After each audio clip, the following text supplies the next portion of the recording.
Oil খাওয়া উচিত, বেঁচে থাকতে হলে 2 দিন ভালো মতন। অথচ সে বাবার অজুহাত দেখিয়ে এই বন্যা কুণ্ডু, যার দীক্ষা লিস্টে নাম আছে কিন্তু এবার মুকুল, বন্যার কিন্তু 1 নম্বরে দীক্ষা লিস্টে নাম, তুমি জানো? অচিন্ত্যপ্রভু কল দিচ্ছিল 1 নম্বরে তার লিস্ট নাম। অথচ এত বড় সুযোগ পেয়ে কেউ যে হাত ছাড়া করে, তা বন্যারে না দেখলে বোঝা যায় না। কিসের আসক্তি, কিসের চিন্তা, কি ধর্ম পালন করতেছে। শ্বশুরজি ভালো মাছ মাংস রান্না করে খাওয়ালে কি এটা কি ধর্ম পালন হলো? এটা কি কোনো ধর্ম? নাকি শ্বশুরকে ভগবত ধামে মার্গ দেখানো ধর্ম? কোনটা? হরে কৃষ্ণ প্রভু।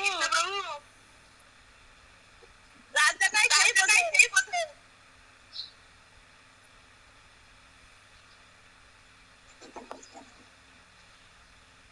এত সুন্দর একটা সুযোগ, শুধু একটু মাছ মাংসের জন্য হাতছাড়া করে দিচ্ছে শ্বশুরের দোহাই দিয়ে। 80 বয়স হয়ে গেছে মনে হয় মুকলির বাবার। এখন তো ছেলে বৌমা যা করবে তার সে করবেই, যদি ছেলে বৌমা বোঝাতে সক্ষম হয়। কিন্তু ছেলে বৌমা তাকে খুশি করার জন্য তাকে নরকের দিকে ঠেলে দিচ্ছে। আর বন্যা ভগবত ধামের জাহাজ সামনে দাঁড়িয়ে আছে, জাহাজে উঠতে পারছে না। ভগবত ধামে ফিরে যাওয়ার জাহাজ এসেছে ঘাটে, সেই ঘাটে বন্যা দাঁড়িয়ে আছে, কিন্তু বন্যা সেই জাহাজে উঠতে পারছে না। এর মতো দুর্ভাগ্য মনে আমার আর কারো দেখিনি আমি কোনোদিন, যে মেয়েরা ভক্তর জন্য কান্না করে স্বামীদের কাছে হাত পায়ে ধরে মার খায়, আর এখানে মানে উল্টো মুকুলির মনে হয় রিকোয়েস্ট করতে হয় বন্যার কাছে। এখানে অধিকাংশ আছে মুকুল এই ধর্ম করার কারণে স্বামীর কাছে মার খেতে হয়, চাপের মালা কেড়ে নেয়, জোর করে মাছ ঢুকিয়ে দেয় গালের মধ্যে, অনেকেই আছে এখানে।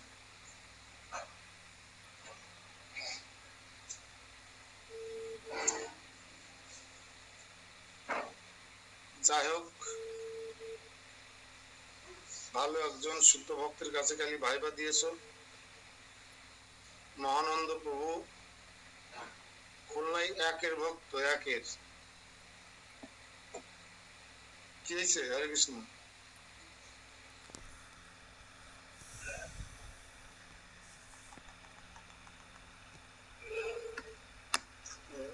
তার কাছে ভাইবা দিয়ে অনেক অভিজ্ঞতা হয়েছে, তোমার অনেক উপলব্ধি করার কথা।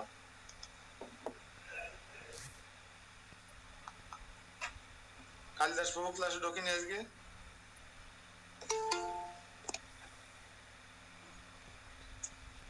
যারা গ্রন্থে দুর্বল আছে আমি তাদেরকে বলবো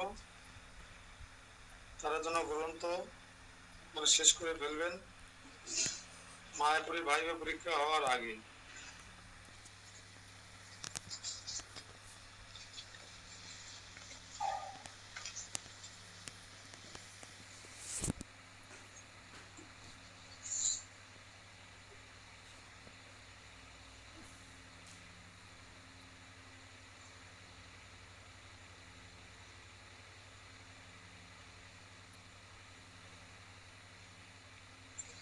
কালকে একটা ভাইবা প্রশ্ন ছিল সবার জন্য, বলছি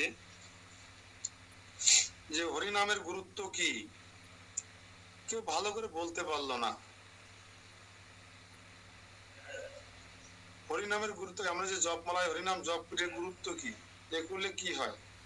হ্যাঁ, এ করলে অনেক ক্ষতি হয়। জপের মালায় হরিনাম জপ করলে মহাপুরুষ শিক্ষাদর্শ মেনে অনেক ক্ষতি হয়। কারণ কি, আমাদেরকে অনেক কিছু ছাড়তে হয়। কি কি ছাড়তে হয় ভক্তি জীবনে আসলে হরিনাম জপ করলে? সকালের ঘুম ছাড়তে হয়, এই সময় কত সুন্দর ঘুমোচ্ছে না জাগতিক মানুষেরা। অবৈধ সঙ্গ ত্যাগ করতে হয়, নেশা ত্যাগ করতে হয়, আমিষ ত্যাগ করতে হয়, দ্রুত ক্রিয়া ত্যাগ করতে হয়, পান বিড়ি সিগারেটের নেশা ত্যাগ করতে হয়। কর্মকাণ্ড ছেড়ে দিতে হয়, স্বর্গসুখের আসক্তি ত্যাগ হয়ে যায়, বিষয় বাসনা ত্যাগ হয়ে যায়, অহংকার ত্যাগ হয়ে যায়। হ্যাঁ, মদ মাৎসর্য ত্যাগ করা খুব কঠিন, এটা আমি বলবো না, ত্যাগ হয়ে যায়। মাৎসর্য বোঝেন তো?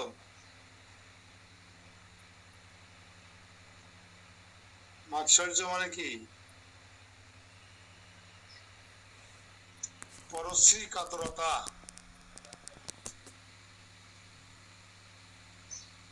সুকমল বউ বলেন পরশ্রী কাতরতা মানে কি?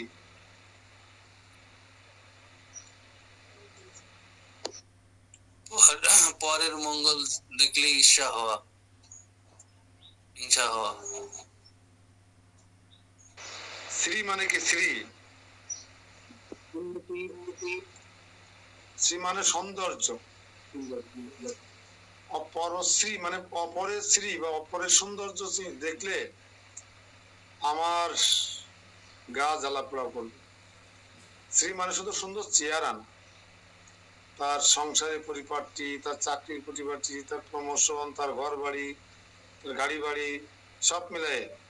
অপরের যদি তিনতলা বাড়ি দেখি তাহলে আমার গা জ্বালা পোড়া করে। এই পরশ্রী কাতরতাটা ত্যাগ করা অত সহজ নয়। বাকি এতগুলো জিনিস ত্যাগ হয়ে যায় হরিনামের মাধ্যমে। অভক্ত থেকে ভক্ত হওয়া যায় হরিনামের মাধ্যমে। এর গুরুত্ব কেন ভালো করে বলতে পারলে না কালকে আমি জানি না। তা দীক্ষা গুরু, শিক্ষা গুরু আর কি গুরু ছিল কালকে? এই সম্বন্ধে কি দীক্ষা গুরু, শিক্ষা গুরুর তত্ত্বাবধায়ক বলেন তো, কে সম্বন্ধে ভালো বলতে পারবেন? শিক্ষা গুরু, দীক্ষা গুরু আর তত্ত্বাবধায়ক।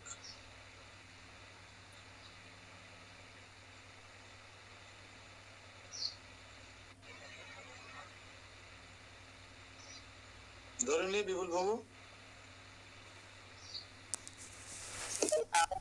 ছিল না, আমাকে অন্য গুলো ধরেছিল।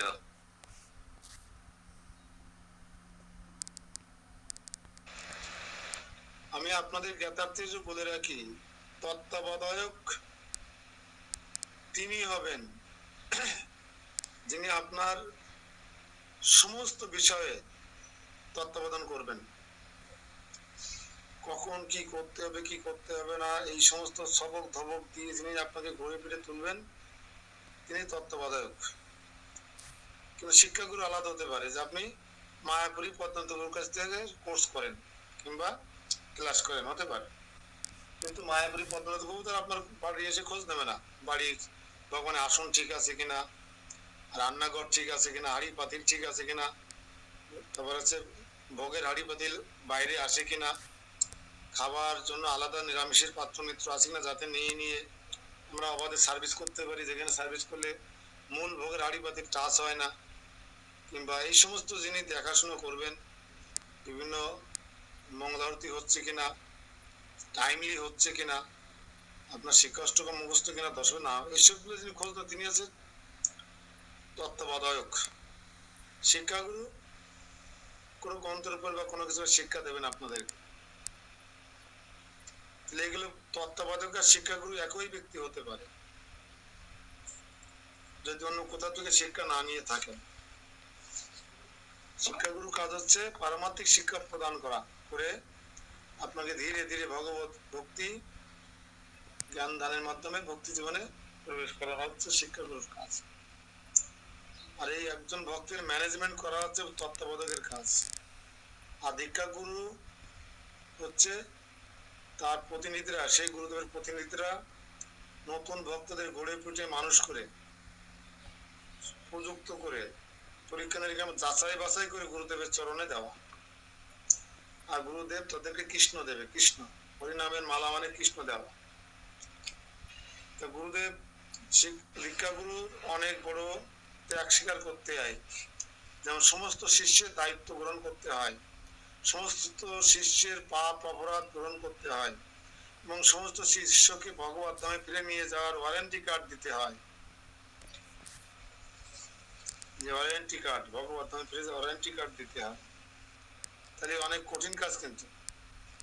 আর যদি গুরুদেব সেটা ব্যর্থ হয়, গুরুদেবের কোনো শিষ্যরা যদি এই চারটে অসৎ কর্ম, পাপ কর্ম বা গুরুদেবের নির্দেশনা ঠিক মতো পালন না করে, তার জন্য গুরুদেবকে অনেক শারীরিক, মানসিক এবং অনেক যন্ত্রণা সহ্য করতে হয়। তাহলে আপনারা তত্ত্বাবধায়ক শিক্ষাগুরু কে অতিক্রম করে এখন দীক্ষাগুরুর কাছে পৌঁছানোর জন্য প্রসেসিং আছেন। আজ হোক কাল হোক আপনাদের গুরু মহারাজ হরিনাম দীক্ষা প্রদান করবেন। একটা তুলসী মালায় জপ করে গুরু মহারাজ প্রসাদী মালা আপনাকে কৃষ্ণ দিলাম বলবে, এই তোমাকে কৃষ্ণ দিলাম। কৃষ্ণ নামের অত্যন্ত গুরুত্ব, খুব গুরুত্ব কৃষ্ণ নামের, ভালো করে বলতে হতো কালকে অনেকে।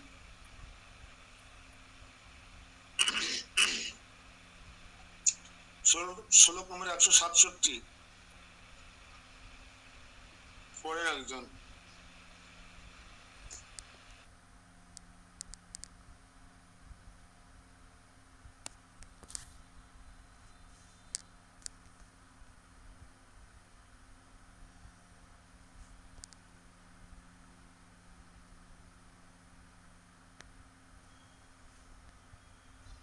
হরে কৃষ্ণ।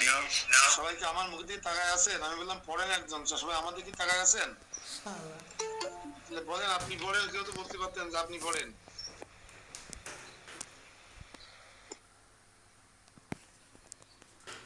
অন্নে অহমিব পরম প্রিয় ভৎস প্রদেনয়স্য সুস্থলস্য দেব পশ্য কন্নপি সমবদ্ধ মৌলয়ে ব্যবহার ঈশ্বর। মূল অনুবাদ: আমি এইরূপ সিদ্ধান্ত করি যে শ্রীকৃষ্ণ বদান্যগণের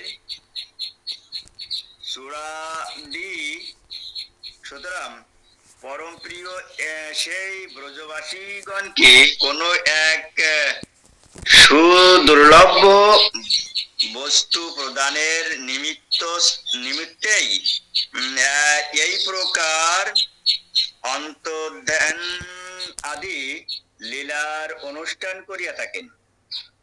যেহেতু বিরহে মিলন অপেক্ষাও অধিকতর ভগবত মাধুর্য স্ফূর্তি হইয়া থাকে, যদিও বাইরে মহা আটটিময় দুঃখের চিহ্ন সকল প্রকটিত হয়, তথাপি অন্তরে আনন্দের প্রবল স্রোত বহিয়া প্রবাহিত হইয়া থাকে। হরে কৃষ্ণ। যে পড়তে পারে না, কষ্ট হয়, সে পড়ার জন্য চেষ্টা করে। আর যাদের কাছে গ্রন্থ আছে, পড়ার সামর্থ্য আছে, তারা বই খুলতে চান না কেন? এই আপনাদের এই অনীহার কারণ কি?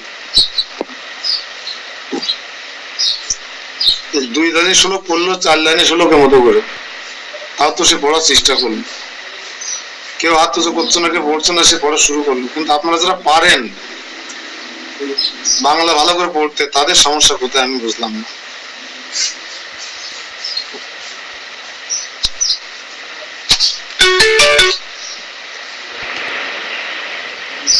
এই শ্লোকে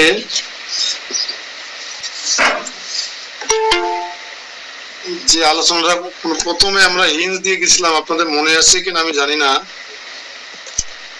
সে হচ্ছে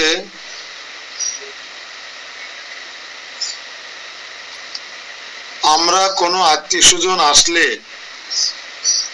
খুব খুশি হই, কিন্তু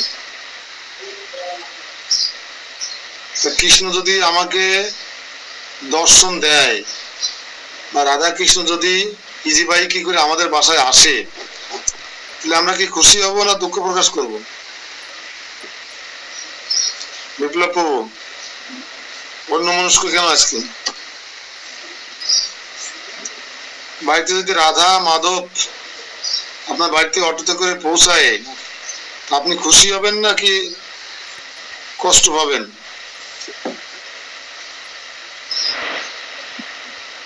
অত্যন্ত খুশি। অত্যন্ত খুশি। হরি বল। কিন্তু ব্রজবাসীগণ দুঃখ পেতেন, প্রচন্ড কষ্ট পেতেন। কৃষ্ণ যদি তার গৃহে আসতো তাহলে ব্রজবাসীরা খুব কষ্ট পেতেন। কেন বলুন তো? আপনারা আনন্দে দেখেন হাসাহাসি করছেন, কৃষ্ণ যদি আপনার বাড়ি আসতো কি আনন্দ হতো, কিন্তু ব্রজবাসীরা কষ্ট পেতেন কেন?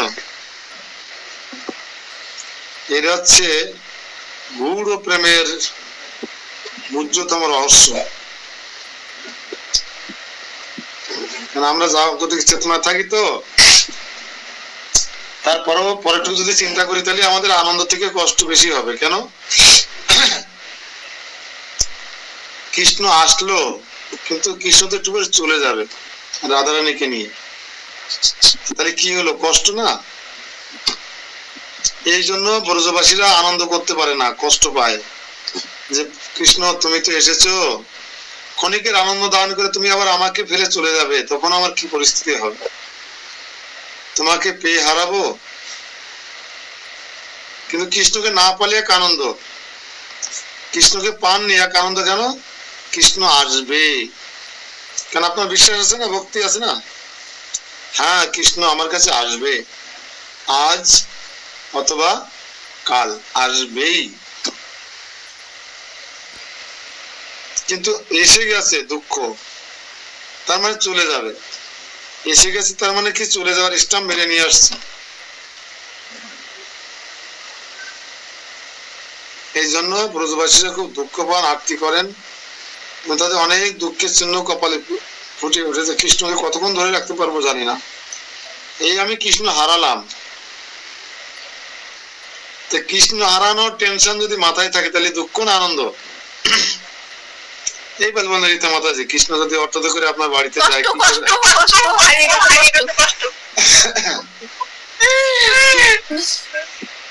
এই গূঢ় রহস্য বুঝতে হবে।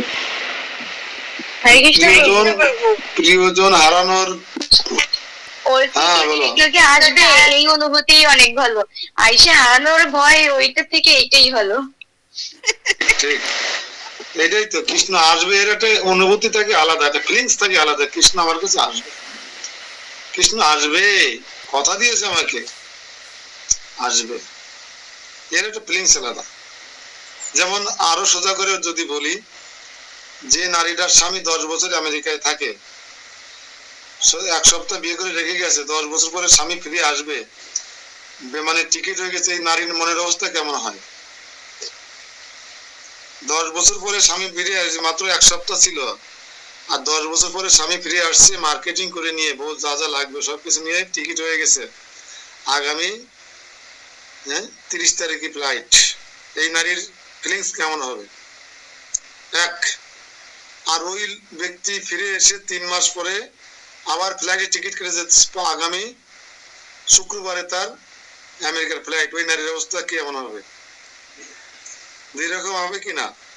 পেয়েছে না স্বামী, স্বামী আছে না ওই নারীর কাছে, কিন্তু স্বামী কে নারী হাত ধরে রেখেছে, কিন্তু টিকিট কাটা হয়ে গেছে শুক্রবারে।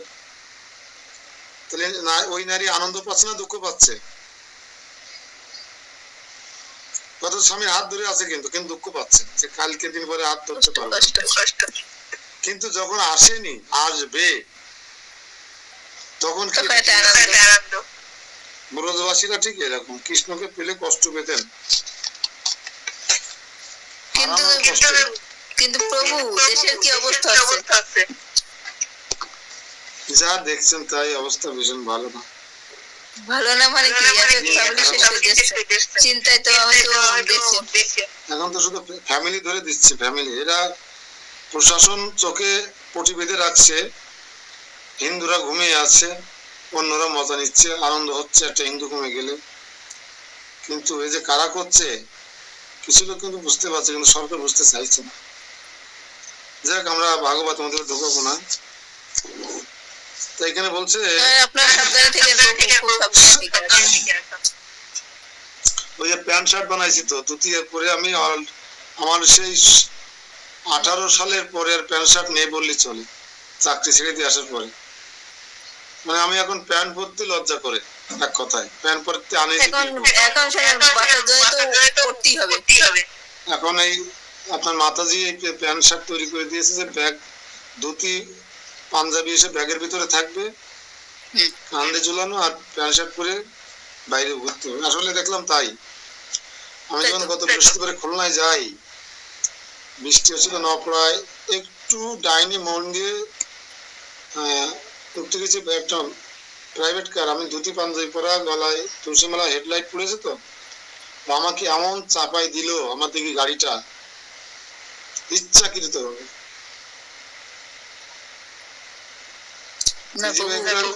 ইচ্ছা করে ইজি বাইকের ইচ্ছা করে লাগাইতে আরো উল্টো গরম দেয়। ওই যে ধুতি পাঞ্জাবি পরা, ধুতি পাঞ্জাবি পরবেই না, অনুষ্ঠান ছাড়া পরানোর দরকার নেই। এসব খুব যন্ত্রণা। আসলে এতদিন আমরা আসলে আমি বাংলাদেশ ইন্ডিয়া যাই করি, শহর বাজার কোনো ধুতি ছাড়া অন্য কিছু ইউজ করি, কিন্তু এখন করতে হবে। পরিস্থিতি দিনকে দিন ভয়াবহ হচ্ছে। হয়তো গ্রামগঞ্জে যারা থাকে তারা বুঝতে পারে না। খারাপ অবস্থা। এখানে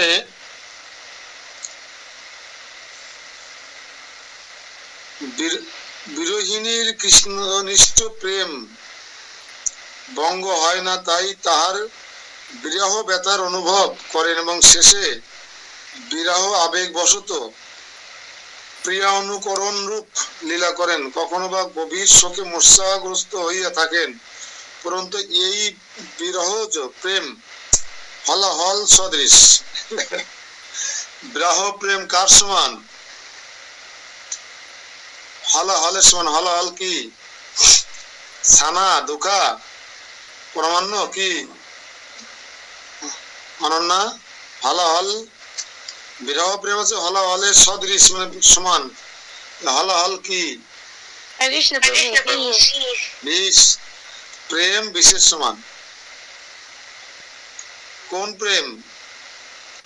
রাধারানীর যে প্রেম, রাধারানীর মতো যে প্রেম, রাধা কৃষ্ণের প্রতি যে প্রেম, এটা হচ্ছে বিষের মতন। আমি আগে বলে গেছি না, কিসের বিষের মতন?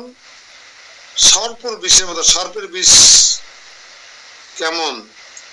যে যাকে সর্পে কামড় দিয়েছে সেই ভালো বলতে পারে। দংশনী যারে কবু আসি বিষে, সে কি কখনো বুঝিতে পারে? আছে না একটা কামিনী রায়ের একটা কবিতা, যাকে কখনো সাপে দংশন করেনি সে কি সাপের জ্বালা বুঝতে পারে? ঠিক যে রাধারানীর মতো কৃষ্ণকে প্রেম করেনি, যে রাধারানীর মতন যাকে কৃষ্ণ প্রেমরূপ সর্প দংশন করেনি, কৃষ্ণ বিরহরূপ সর্প যাকে দংশন করেনি, সে কি করে বুঝবে এই হলাহলের যন্ত্রণা কতটা তীব্র থেকে তীব্রতর? তাই বলছেন এই বিরহজ প্রেম হলো হলাহলের মতো। আবার পরে একটা কথা জোড়াই দিয়েছে, বোঝা খুব মুশকিল। হলাহল সদৃশ্য হওয়াও পরম অমৃত রূপে তা অনুভূত হয়। তাই বলে কি রাধারানী প্রেম ছেড়ে দিয়েছিল? সখীরা কি প্রেম ছেড়ে দিয়েছিল? যশোদানন্দ মহারাজ কি প্রেম ছেড়ে দিয়েছিল কৃষ্ণের প্রতি? না। এই বিশেষ জ্বালার মধ্যেও যেন কোথাও একটা কি অমৃত রূপ সুখ আছে। জগতের মানুষ চামড়া সম্পর্ক করে, কাম করে, প্রেমের নাম করে, তাই কত কষ্টের মধ্যে সুখ পায়। আর যেখানে চিন্ময় শুদ্ধ প্রেম, সেই প্রেম যতই গ্রাহরূপ সর্বের বিষের মতো হোক না কেন, আর রাধারানীর অনুভূতি আর আমাদের অনুভূতি কি একরকম? কৃষ্ণকে ভালোবেসে রাধারানী কি পেয়েছে? সন্তান চেয়েছে না স্বামী দাবি করেছে নাকি গাড়ি বাড়ি চেয়েছে? রাধারানী বরং শুধু দিয়েই গেছে। কি দিয়ে গেছে? সেবা, চোখের জল। রাধারানীর চেয়ে আমাদের প্রত্যেকের কিন্তু স্বার্থ আছে, রাধারানীর প্রেমে কোনো স্বার্থ ছিল না, কোনো স্বার্থ ছিল না, কোনো স্বার্থ ছিল না। কে বলতে পারে কি স্বার্থ ছিল রাধারানীর? উদ্দেশ্য কি ছিল? লক্ষ্য কি ছিল? আমরা যেমন কৃষ্ণ ভক্তি করছি ভগবত নাম ফিরে যাওয়ার জন্য, তাহলে রাধারানীর কি এরকম কি উদ্দেশ্য ছিল? সেবা করে করে তো আপনার আমার মতো কিছু চাচ্ছে না যে আমরা যেন ভগবত ধামে যেতে পারি, আমার জন্য একটা কৃষ্ণ ভক্ত সন্তান হয়, আমার জন্য ব্যবসাটা ভালো যায়, এরকম তো কিছু চাচ্ছে না। রাধারানী তাহলে কি চায়? চাওয়া পাওয়া নেই এমন কোন ব্যক্তি আছে বিশ্ব ব্রহ্মাণ্ডে? রাধারানীরও চাওয়া পাওয়া ছিল, রাধারানীর উদ্দেশ্য ছিল, সেটা হচ্ছে আমার কৃষ্ণ যেন ভালো থাকে, আমার কৃষ্ণ যেন আনন্দে থাকে, আমার কালা যেন সুখে থাকে। কৃষ্ণের সুখের জন্য, কৃষ্ণের প্রীতিবিধানের জন্য যা যা করার দরকার রাধারানী তাই তাই করেছে। এটাই ছিল তার স্বার্থ। না আমাদের স্বার্থটা কি এরকম? আমরা কি কৃষ্ণের প্রীতিবিধানের জন্য সারা চিন্তা করি, তপস্যা করি, সেবা করি? ভালো যে সোয়া পনির রান্না হয় কার জন্য? কৃষ্ণের জন্য না আমি গেছি তাই? আমি ভালোবাসি তাই? কাশ্মীরি বিরিয়ানি রান্না হয় কার জন্য? মন্দিরে থাকে সিদ্ধ মিদ্ধ খায়, আজকে বাড়ি আইছে 300 টাকা আমার কেজি চাল কিনে এসে কাশ্মীরি বিরিয়ানি রান্না করে খাওয়াই গুড। কার জন্য রান্না? কৃষ্ণের জন্য। কৃষ্ণের প্রীতিবিধান না আমার প্রীতিবিধানের জন্য? আমাদের আমাদের বিষয়টা এখানে আটকে গেছে। কিন্তু আমাদের উদ্দেশ্য তো কৃষ্ণ থাকে, তাহলে আমি গেলে রান্না করতে হবে কেন? আমি গেলে রান্না করতে হবে কেন? তাহলে উদ্দেশ্য আমি, কৃষ্ণ নয়। আমি এই মনস্তাত্ত্বিক বিষয়টার কথা বলছি। হ্যাঁ, উদ্দেশ্য হবে কৃষ্ণ, প্রসাদ তো আমরাই পাবো। কিন্তু আমরা দেখেন আমাদের সেবাটা কেমন? যে বৈষ্ণব গিরিয়ে আসবে সেই বৈষ্ণব যা যা পছন্দ করে তাই রান্না হবে। কই কৃষ্ণের পছন্দ তো রান্না হলো না। কৃষ্ণের পছন্দ জানেন আপনি? মহাপ্রভুর যারা সেবা করেন মহাপ্রভুর পছন্দ জানেন আপনি? জানার চেষ্টা করেছে আপনারা? না আমার স্বামী কোনটা ভালোবাসে, মেয়ে কোনটা ভালোবাসে, ছেলে কোনটা ভালোবাসে। সেদিন দেখলাম সূর্য কি যেন সয়াবিনের বীজ পাওয়া যায়। প্রেসিডেন্ট প্রভু সোয়া পনির আনতে পাঠাইছে ঢাকায়, আমাদের দেবগুরু প্রভু সোয়া পনির, ওনাকে সূর্যমুখীর বীজ এনে দিয়েছে 1000 টাকা কেজি।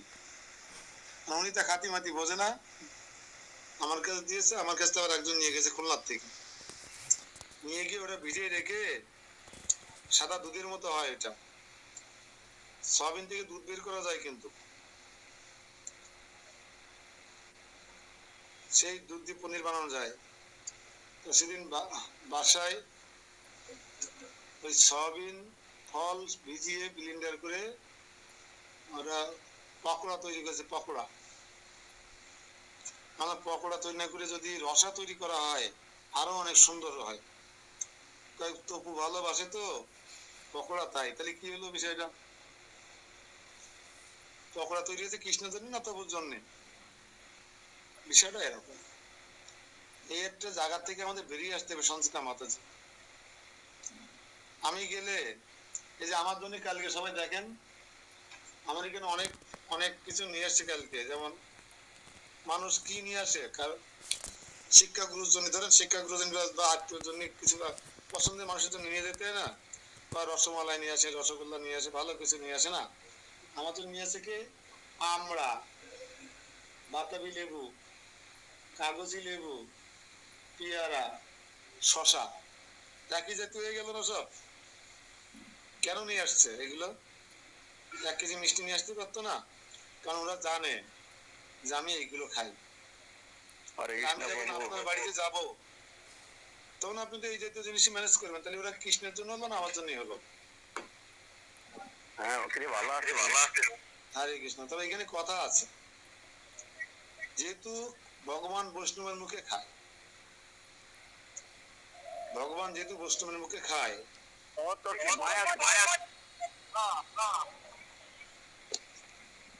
শ্রবণ প্রভু কি হয়েছে?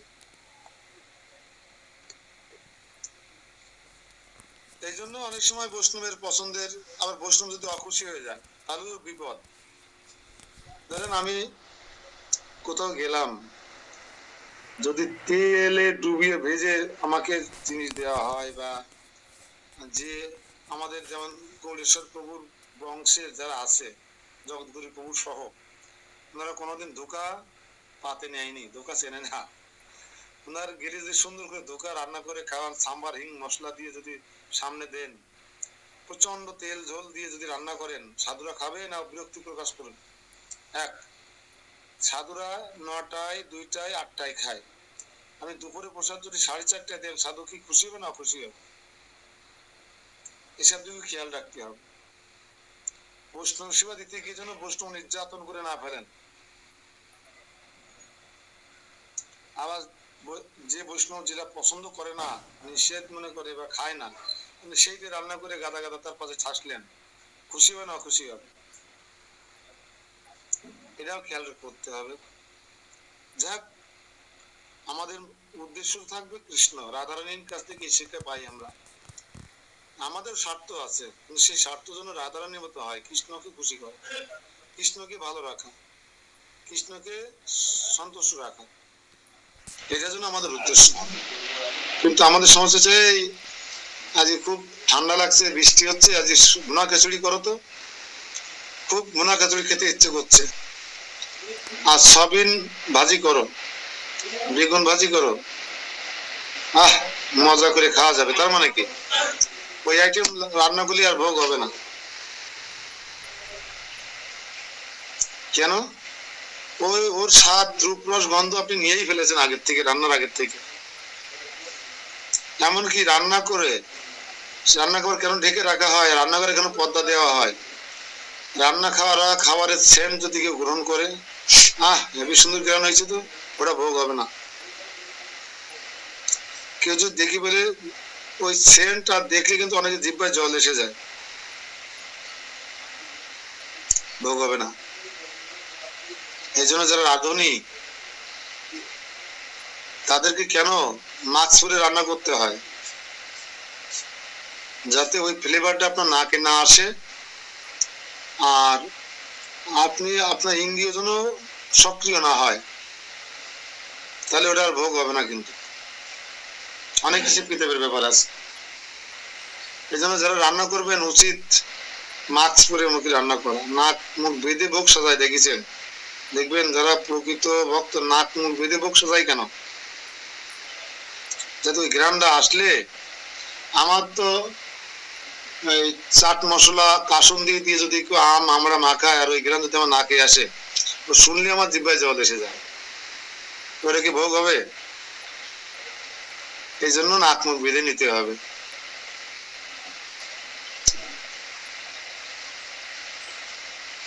অন্তত না হোক মাস্ক করে নিতে হবে। রান্না করতে করতে একটা বাক্য ইউজ করা যাবে না, একটা কথা বলা যাবে না। আমি যে কথা বলছি কতটা থুতু ছিটে পড়ে আপনারা তো জানি। যারা এরকম ঘটে আর গল্প করে, আরে পাশে দিদি নিয়ে বসাই গল্প করে, ওটা ভোগ হবে না। কত থুতু পড়েছে এর মধ্যে আপনি নিজে জানেন না অজান্তে। এমন কোনো ব্যক্তি নাই যে কথা বললে মুখ থেকে থুতু ছোটে না। এই জন্য রান্না করে পর্দা দিয়ে দরজা দিয়ে একাকি রান্না করতে হবে, মুখে মাস্ক, তাহলে মনে করবেন ওটি ভগবানের জন্য উপযুক্ত ভোগ হলো। আর আমরা কি করি, কোথাও রান্না করতে গেলে ইয়ে মাতাজি সে মাতাজি এ প্রভুর চারিপাশে বসাই নিয়ে ওই কিভাবে ভক্তি জীবনে আসলাম, কারে কি করলাম, এই ঘটন দেবে আর এই গল্প করবে চিল্লাইছে, এটা ভোগ হওয়ার কথা নয়। রাধারানী গোপীদের কাছ থেকে অনেক কিছু শেখার আছে। তো এখানে একটা বিরহের পরিণাম দশায় একটা উক্তি আছে এখানে, অন্যের যে দুঃখ মনে অন্যে তাহা নাহি জানে, সত্য এই শাস্ত্রের বচন, অন্য জন কাহালি কি নাহি জানে প্রাণ সখী, যাতে কয়ে ধৈর্য ধরিবার, যাতে কয়ে ধৈর্য ধরিবার, অন্যের যে দুঃখ মনে অন্যে তাহা নাই জানে, সত্য এই শাস্ত্রের বচন, সত্য এই শাস্ত্রের বচন, অন্য জন কাহালি কি নাহি জানে প্রাণ সখী, অন্য জন কাহালি কি নাহি জানে প্রাণ সখী, যাতে কয়ে ধৈর্য ধরিবার, যাতে কয়ে ধৈর্য ধরিবার।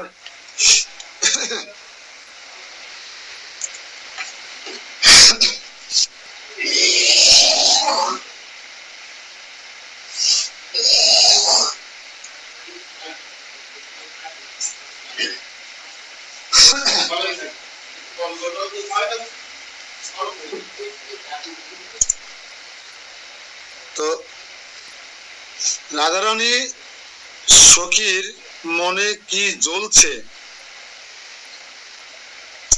আমরা তো কোনোদিন লিখতে পারবো না। কেন লিখতে পারবো না? রাধারানী বিরহ যে প্রেম সুখ, এই যে বিচিত্র রূপ রণ রস গন্ধ, এটা বুঝতে হলে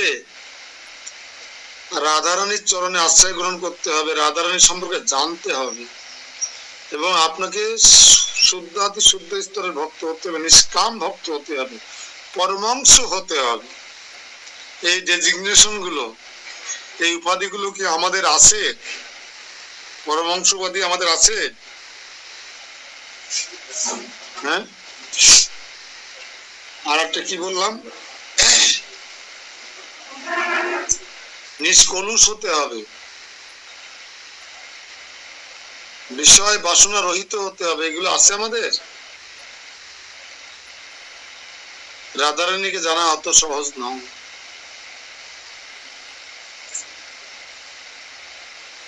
তাই বলছে, তথাপি বিরহের লবলেশ মাত্র যাহারা সহ্য করিতে পারে না, বিরহ যন্ত্রণা যারা সহ্য করতে পারে না, তাহাদের প্রতি এইরূপ ব্যবহার অনুচিত। যে যেটা সহ্য করতে পারে না তাকে সেটা, তার সাথে সে ব্যবহারটা না করাই ভালো। ঠিক আছে?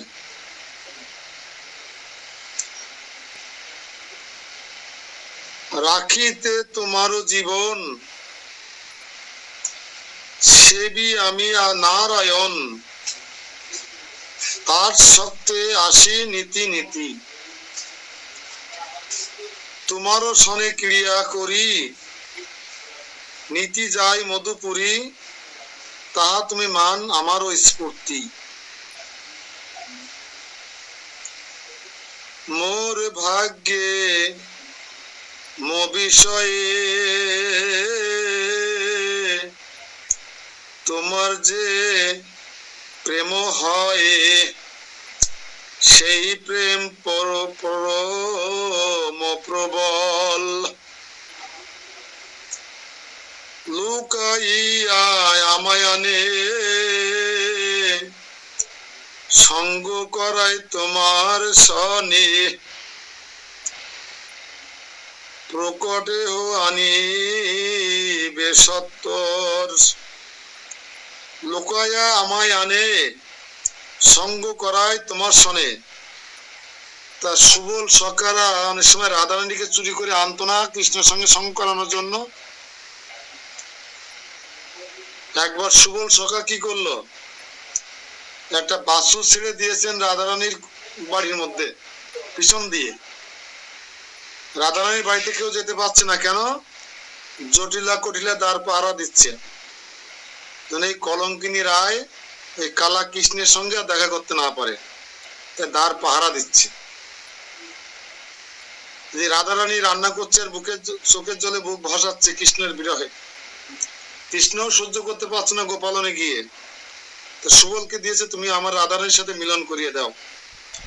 সুবল ম্যাডিকুলাস ডিজাইন করেছে কি, একটা বাছুর কোলে করে নিয়ে এসে রাধারানীর বাড়ির মধ্যে পিছন দিয়ে ঢুকিয়ে দিয়েছেন, দিয়ে সামনে দিয়ে ঘোরাফেরা করছে, এই সুবল, এই সুবল, এই এদিকে আসো, জটিটা ডাকতে যাই, তুমি আমাদের বাড়ির সামনে ঘোরাঘুরি করছো কেন?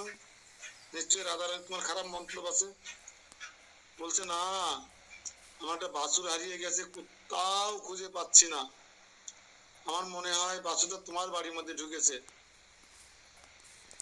বলছে ঠিক আছে যাও, কিন্তু রাধারানীর সঙ্গে দেখা করবে না, বাছুর নিয়ে সোজা আমাদের সামনে দিয়ে চলে যাবে। এখন সুবল ঠিকই গেছে ভিতরে, গিয়ে সোজা রান্না করে রাধারানীর কাছে। সুবলকে দেখে রাধারানী আরো কান্না করছে যে সুবল, আমার প্রাণনাথ কৃষ্ণ নিশ্চয় ভালো নেই, আমি কতদিন তাকে সঙ্গ করতে পারি না, দেখা করতে পারি না, আমার শাশুড়ি আর ননদিন জটিলা কুটিলা দ্বার পাহারা দিচ্ছে, আমি কলসি কাকে করে জল ফেলে দিতে জল আনতে যাবো, সেও সুযোগ নেই। রাধারানী কি করতেন, জল আসে কলসিতে, সে জল ফেলাই দিয়ে জল আনতে যেতেন। কেন? উদ্দেশ্য কি ছিল? কৃষ্ণের প্রীতি বিধান করা। বুঝতে হবে বিষয়গুলো, কিন্তু খুব জটিল বিষয় হলেও এটা কিন্তু আমাদের ভক্তি জীবনে খুবই দরকার এই কথাগুলো, যে কৃষ্ণকে খুশি করার জন্য অধর্ম করছে না, জল আছে সেই জল ফেলাই দিচ্ছে, দিয়ে খালি কলস নিয়ে যাচ্ছে জল আনতে যমুনায়। কেন? যদি আমার প্রাণনাথের সাথে দেখা হয়ে যায় তাহলে আমার প্রাণনাথ খুশি হবে। তোমার সুবল কৃষ্ণের সমস্ত অবস্থার কথা বর্ণনা করেছেন যে তোমার বিরহে কৃষ্ণের এই অবস্থা। আমি তো যেতে পারবো না, আমার শাশুড়ি জটিলা কুটিলা বসে আছে, যেতে পারবে না মানে যেতে তোমাকে হবেই। তুমি আমার ড্রেস পরো, এই ধুতি কুর্তা তুমি পরো, আর আমি তোমার ড্রেস পরতেছি বলে আমি রান্না করে বসি, তুমি চলে যাও সুবল সেজে। কিন্তু সুবলের দেখতে খানিকটা কিন্তু রাধারানীর একই রকম চেহারা ছিল। সুবলকে রাধারানীর ভাই না, তো ভাই বোনের চেহারা তো মিল থাকতেই পারে। বলছে আমি যে যাবো তোমার ড্রেস পরে, তো নারীদের তো একটা বিশেষ অঙ্গ আছে যেটা অন্তত বুঝতে পারা যায় নারী পুরুষের অবস্থা। বলছে ঠিক আছে তুমি চিন্তা করো না, আমি যে বাছুরটা নিয়েছি বাছুরটা তুমি এইভাবে কোলে করে নিবে, তাহলে তোমার বিশেষ অঙ্গ বাছুরে ঢাকা পড়ে যাবে। আর তুমি যে আমি যে বাছুর নিতে এসেছিলাম তুমি সেটা বলবে হ্যাঁ আমি বাছুর পেয়ে গেছি, কথা বলবে না, কণ্ঠস্বর শুনে বুঝে ফেলবে। এতদিনের পরিচিত রাধার কণ্ঠ বুঝতে পারবে না, শুধু মাথা নাড়বে, এইভাবে মাথা নেড়ে বলবে হ্যাঁ পেয়েছি। এখন রাধারানীর সঙ্গে সঙ্গে ড্রেস দুজনে চেঞ্জ করে ফেললেন। রাধা সেজে বসে আছে সুবল সখা, আর রাধারানী সুবল সেজে বাছুরটা সামনে করে নিয়ে এইভাবে এইভাবে নিয়ে যাচ্ছে, সুবল বাছুর পেয়েছ, যাও এদিকে আমার ত্রিসীমানায় গাছ বেড়া, তোমরা কৃষ্ণ কালো কৃষ্ণ তোমরা সখা, তোমাদের কারো বিশ্বাস করি না, আর কোনোদিন বাছুর কেন তোমারও জন্য সীমানায় না দেখছি। হ্যাঁ, এই দিন রাধারানীর চরণ দর্শন হয়েছিল জগৎবাসীর জন্য। এই দিন কেন? ধুতি তো আর পাততলা বন্ধ পড়ে না, যারা রাখাল দিয়ে ধুতি এরকম বড় নাকি আমাদের মতন, হাঁটু পর্যন্ত পড়ে, হাঁটু পরে পড়েছে রাধারানীর ধুতি। এদিন রাধারানীর চরণ প্রেমী আমরা কেউ দর্শন করতে পারি না, দুর্লভ, সুদুর্লভ। এই দিন, এই গোপাষ্টমীর দিন রাধারানী শুভ ড্রেস করেছিল বিধায় সমস্ত জগৎবাসী রাধারানীর চরণ দর্শন করেছিলেন। তাই এখনো গোপাষ্টমীর দিন প্রত্যেকটা মন্দিরে রাধারানীর চরণ বের করে রাখা হয়, যেন সাধারণ ভক্তরা এই চরণ দর্শন করতে পারে। তাহলে দেখুন, আমি যে কথা বলছিলাম, কৃষ্ণের প্রীতি বিধানের জন্য সুবল কত বড় রিস্ক নিল, তাই না? রাধারানী কত বড় রিস্ক নিল। এই জন্য আমাদের সকল কিছুর উদ্দেশ্য যেন হয় কৃষ্ণকে সন্তুষ্ট করার নিমিত্তে।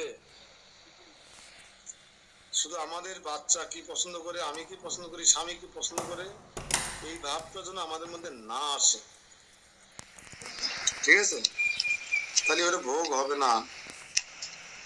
ভগবানকে দেখালে তো ভগবান দেখবেই, ভগবানকে দেখানো হবে বটে। এই ভগবানকে দেখায় নিয়ে আসো বললেন আমরা অনেক সময়, খাবে কেটা আমি, কিন্তু ভগবান দেখায় নিয়ে আসো মানে কি? দায় মুক্তি। 68 নম্বর শ্লোক পড়ে একজন, 2 লাইনের শ্লোক কিন্তু। যথা কিরতি তদ্ভুতময়ি গোপালকেऽপি তথৈব সা অধোদ্ধতয়া ভেদনোহ কল্পতে কেবলম। মূলানুবাদ: সেই ভগবান শ্রীকৃষ্ণ সেরূপ মধুর ব্রজভূমিতে ক্রিয়া করেন, এই গোলকেও সেইরূপ ক্রিয়া করিয়া থাকেন। এই জন্য লীলাংশে কোনো ভেদ নাই, কেবল ঊর্ধ্ব ও অধরূপেই গোলক ও গোকুলের ভেদ কল্পিত হইয়া থাকে, বস্তুত কোনো ভেদ নাই।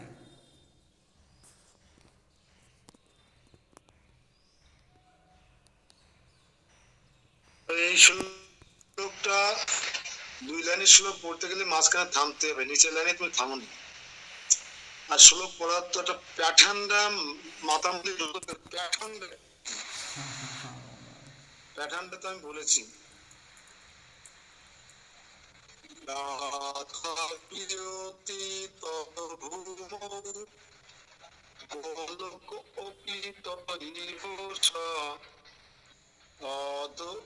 তদ্ঊর্ধ্বতয়া ভেদো অনয় কল্পত্য কেবলম। এরকম ভেঙে ভেঙে পড়তে হবে। বৃন্দায় তুলসী দেব্যা ওই ইয়তা ক্রিয়তি তদ্ভৌমৌ প্রিয়া ওই কেশব সচা গোলক অপি ততৈব সা। কৃষ্ণ ভক্তি পদে দেবীম অর্ধতয়া ভেদ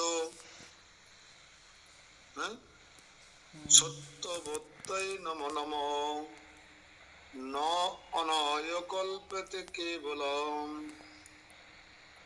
এর একটু মাথায় রাখলে, একটু মিলকরণ করে নিতে, একটু প্যাটার্নে যেতে হবে। তাহলে এখানে যেটা বলা হচ্ছে, গোলক বৃন্দাবনে যে লীলা করেন কৃষ্ণ, ও ভৌম বৃন্দাবন মথুরায় সে একই লীলা করেন, লীলায় কোনো ভেদ নেই।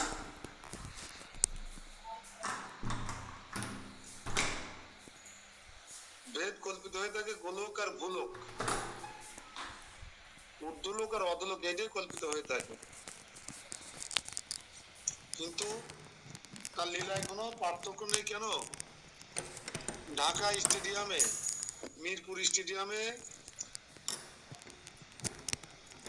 রোহিত শর্মা যেমন খেলবে, ও চিটাগাং স্টেডিয়ামে একই রকম খেলবে, খেলা একই রকম, বল পিটানো আর বল করা, কিন্তু স্টেডিয়ামও দেখতে একই রকম, কিন্তু জায়গাটা ভিন্ন। পিচ একই রকম, ব্যাট একই রকম, বল একই রকম, বল করতে একই ভাবে, দর্শক আলাদা, আর জায়গাটা হলো চিটাগাং আর ঢাকা, কি আছে পার্থক্য? কিন্তু আর বাকি সব এক। কিন্তু তদ্বৌজমৌসন সর্বই দৃশ্যতে সদা তয়সি নন্দনাদৈবী শার্দম অশান্তনম বিলপনপি শিশুপন্নাদয় যদ্বৈ কুণ্ঠে নিত্য পার্ষদা গোলোকে তু তথাতিহপি তো প্রিয়তমামতঃ। যদ্যপি সেই ব্রজভূমিতে নন্দ আদি পরিকরগণের সহিত বিলসিত শ্রী ভগবান সুন্দর লীলা করিতেছেন, তথাপি এই লীলা সর্বদা সকলের নয়ন গোচর হইেন না। যদ্যপি মানে কি? যদ্যপি সেই ব্রজভূমিতে শ্রী নন্দ আদি পরিকরগণকে নিয়ে কৃষ্ণ এখন লীলা করছেন, যদ্যপি মানে কি? এখনো পর্যন্ত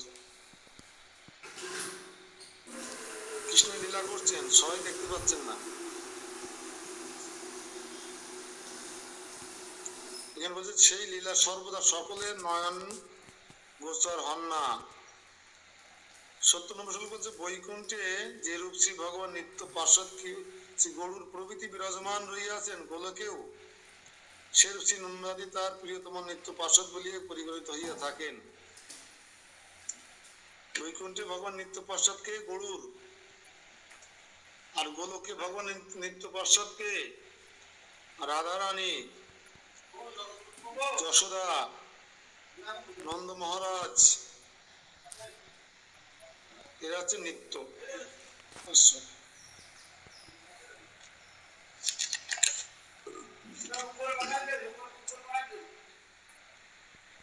তেহি প্রাণনাথেন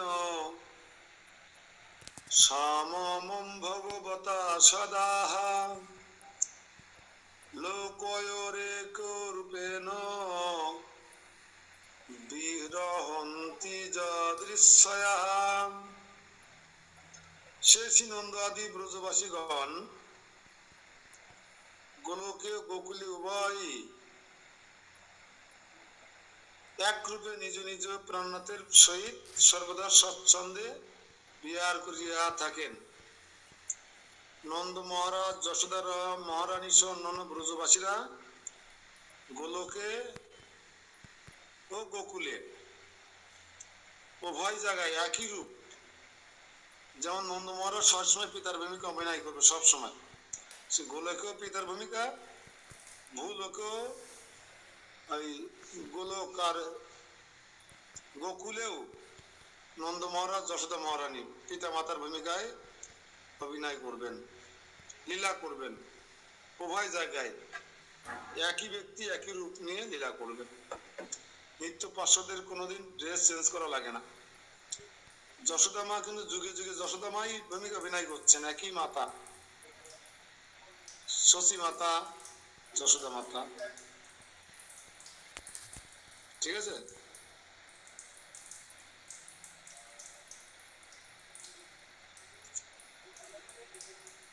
চার লাইনের শ্লোক ৭২,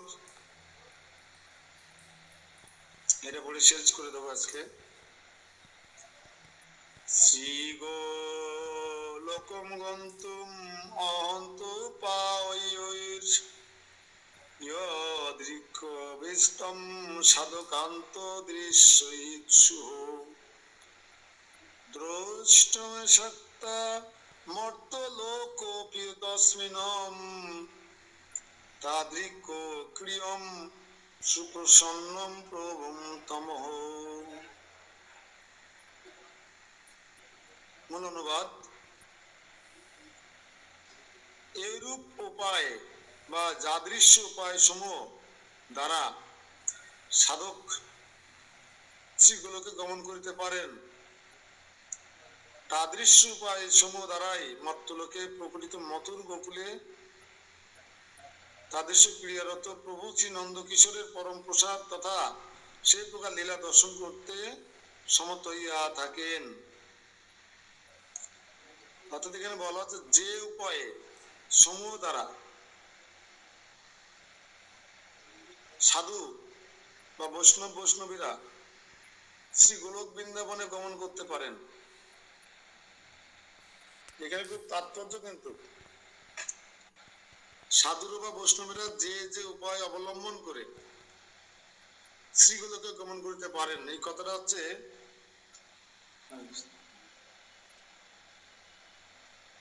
গোলক বৃন্দাবনের ধামে যেতে গেলে,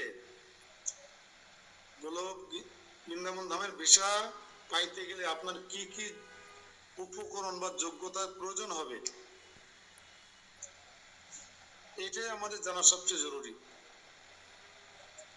ঢালাও ভাবে দাদার সঙ্গে তিলক কাটলাম আর বড় বড় মোটা মোটা তুলসী মালা গলায় দিয়ে হাতে পাঙ্কু জপের মালা নিলাম।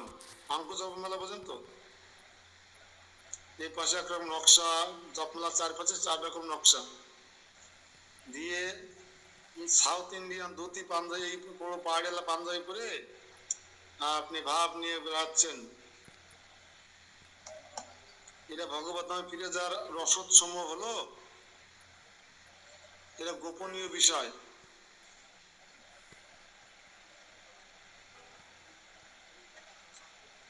তাই বলছে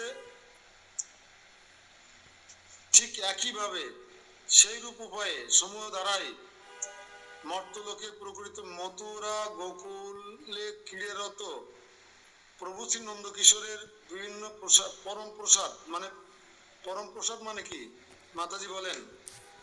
নড়াইলেন মাতাজি, পরম প্রসাদ মানে কি? পরম প্রসাদ, ভগবানের প্রসাদ। ভগবানের পরম মানে কি? ভগবান। আপনি আমি যা বললাম আপনি তাই বললেন। পরম প্রসাদের বাংলা কি?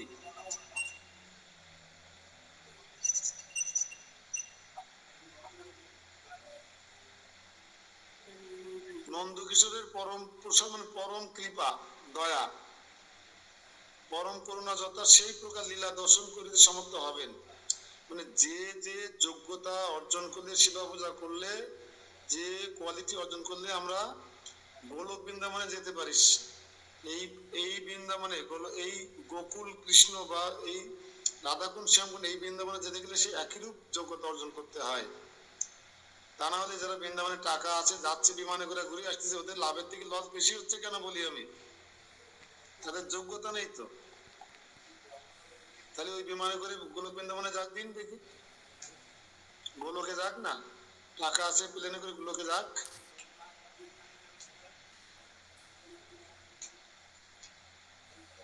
সম্ভব না। এই জন্য অনেক হিসেব নিকেশের ব্যাপার আছে, অনেক আমাদেরকে গোলকে যেতে গেলে অনেক সূক্ষ্ম করে নেয়, স্থির ভাবে অনেক দূর অনেক ভাবে এগিয়ে যেতে হবে, অনেক যোগ্যতা অর্জন করতে, অনেক কিছু ছাড়তে হবে, আর অনেক কিছু নতুন নতুন গ্রহণ করতে হবে। হ্যাঁ, যদি বলো উভয় লোকে যদি একই রূপে সব প্রাণনাথের সহিত স্বচ্ছন্দে বিহার করা যায়, তবে যত্নপূর্বক সেই মর্তলোকস্থ গোকুল গমন করিয়াই নিজ ইষ্টদেবকে পছন্দের স্বচ্ছন্দ দর্শন করাই কর্তব্য। তাহাতে বলিতেছেন শ্রী গোলক ইত্যাদি যাদৃশ্য উপায় সমূহ দ্বারা সাধক সকল উক্ত লোকামৃত শ্রীমান গোলকে গমন করিতে পারেন, তাদৃশ্য সাধন সমূহ দ্বারাই মত্তলোকবর্তী মাতুর গোলকে তাদৃশ্য ক্রিয়ারত প্রভু শ্রী নন্দকিশোরকে সুপ্রসন্ন তথা নিজ পরম প্রসাদ বিশেষ অভিমুখ দর্শন করতে সমর্থ হইয়া থাকেন। সাধক সকল বলার কারণ হচ্ছে নিত্য সিদ্ধ যারা, তাদেরকে বলা হচ্ছে নিত্য সিদ্ধ। এই নিত্য সিদ্ধ কারা? আপনারা কে কে নিত্য সিদ্ধ আছেন এখানে দেখি? মন্ত্রশ্যাম প্রভু আছেন নাকি? আজকে মঙ্গল আরতি হয়েছে কয়টায়?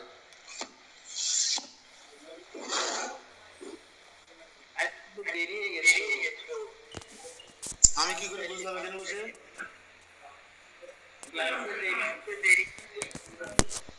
খারাপ হচ্ছে, দীক্ষা নিয়ে আগে ভালো ছিলেন, শুক্রবারে ক্লাসে আসবেন, আর কালকে আসবেন আর নিয়ে যাবেন, সাধনা কার্ড নিয়ে যাবেন।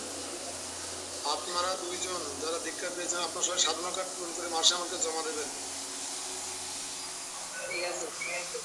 সাধনা কার্ডে দেখবেন আপনার কোথায় ভুল হচ্ছে, ত্রুটি হচ্ছে, সেগুলো সেমিনারে তুলে ধরবেন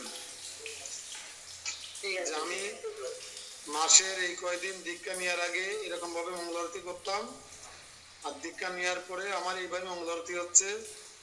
আমি 10 দিন 4:30 এই শুধুমাত্র এই মঙ্গল আরতি